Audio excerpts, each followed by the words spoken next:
बेखौफ अंदाज बेबाक जबान। नमस्कार, मैं मोहसिन खान स्वागत करता हूं आपका द सच में।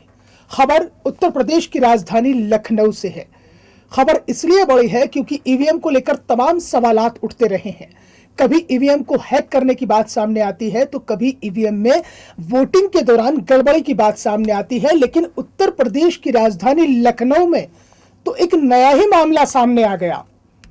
कहीं अब देसी जुगाड़ से ईवीएम को प्रभावित करने की कोशिशें तो नहीं की जा रही हैं, क्योंकि लखनऊ के रमाबाई अंबेडकर मैदान में बने स्ट्रांग रूम में अपर सिटी मजिस्ट्रेट लिखी हुई एक गाड़ी प्रवेश कर जाती है। दरअसल उस गाड़ी में बैठे हुए वो शख्स खुद को अपर सिटी मजिस्ट्रेट बताते हैं। सरकारी गाड़ी आती है, लेकिन चूंकि विपक्ष को बार बार ईवीएम से खतरा रहता है, और खतरा होना भी लाजमी है क्योंकि बिहार आपने देखा है, दूसरे राज्य आपने देखे हैं, और पहले भी कई बार ईवीएम पे सवालात उठे हैं। तो इसलिए अपर सिटी मजिस्ट्रेट लिखी गाड़ी को समाजवादी पार्टी के उन कार्यकर्ताओं ने रोक लिया जो स्ट्रांग रूम के बाहर निगरानी कर रहे हैं ईवीएम के। अब साहब तलाशी शुरू हुई तो सरकारी अधिकारी की गाड़ी से एक प्लास निकलता है, एक पेचकस निकलता है, एक रेती निकलती है और अन्य तरह के उपकरण निकलते हैं। एक हथौड़ी भी थी उसमें। अब पूछिएगा उन सरकारी अधिकारी से कि वो हथौड़ी, पेचकस, रेती और प्लास लेकर स्ट्रांग रूम में करने क्या जा रहे थे। समाजवादी पार्टी के कार्यकर्ताओं ने हंगामा शुरू किया तो विपक्ष के दूसरे दल भी सामने आकर खड़े हो गए। लेकिन घूम फिर कर बात वहीं आकर रुक जाती है कि क्या ईवीएम में गड़बड़ी करने की कोशिश तो नहीं थी, और अगर नहीं थी तो अपर सिटी मजिस्ट्रेट लिखी इस गाड़ी में ये प्लास, हथौड़ी, रेती और दूसरे उपकरण क्या कर रहे थे। अब मामला तेजी के साथ सुर्खियों में आया तो सोशल मीडिया पर भी लगातार इसके रिएक्शन आने शुरू हो गए। सिलसिलेवार तरीके से मैं आपको ट्विटर पर आए वो रिएक्शन बताता हूं जो इस प्रकरण के बाद सामने आए हैं। यदुवंशी मलखान वो लिखते हैं, जब तक गिनवाई नहीं तब तक ढिलाई नहीं। हालांकि शुरुआत तो ये हुई थी, जब तक दवाई नहीं तब तक ढिलाई नहीं, ये कोरोना का लेकर बात थी, लेकिन ईवीएम को लेकर नारा बदला है, जब तक गिनवाई नहीं तब तक ढिलाई नहीं। ईवीएम की निगरानी में लगाओ जोर, सपा पकड़ चुकी है जीत की ओर बड़ा दौर। ये खैर अलग है, राजनीतिक दल है, अलग अलग तरह के रिएक्शन है। दिनेश चावला वो ट्वीट करते हैं कि रेती, हथौड़ी, प्लास से ईवीएम हैक करने की नई तकनीक।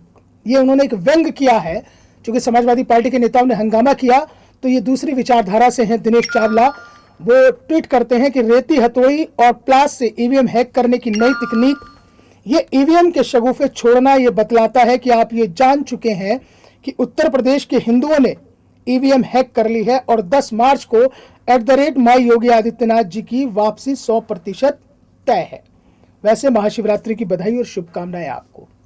व्यंग के तौर पर उन बातों का जवाब दिया है जो ट्वीट लगातार सोशल मीडिया पर वायरल हो रहे हैं। प्रदीप तिवारी समाजवादी प्रदीप, समाजवादी पार्टी के नेता, ट्वीट करते हैं, लखनऊ में सभी के लिए प्रतिबंधित ईवीएम, स्ट्रांग रूम में एक सरकारी अधिकारी के घुसने का प्रयास बेहद गंभीर मामला है।